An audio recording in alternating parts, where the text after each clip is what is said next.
Tak omongi ya, Bolo, tak omongi ya. Kowe to nek kepengin tuku emas ya, misal awakmu ra iso basa Kantonis ya, wedi dhewe mara ning tokone, ngajak kancamu sing iso ngomong, ngono lho, Lur. Aja terusan kowe piye ya,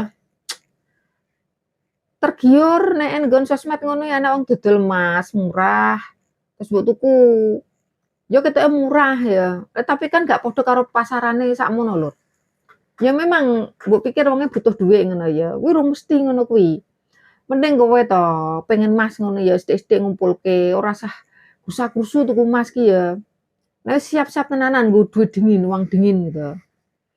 Kuwi mara langsung ning tokone, ngajak kancamu sing iso ngomong Kantonis, nek misale awakmu ora iso ngomong Kantonis, ngono lho, Lur.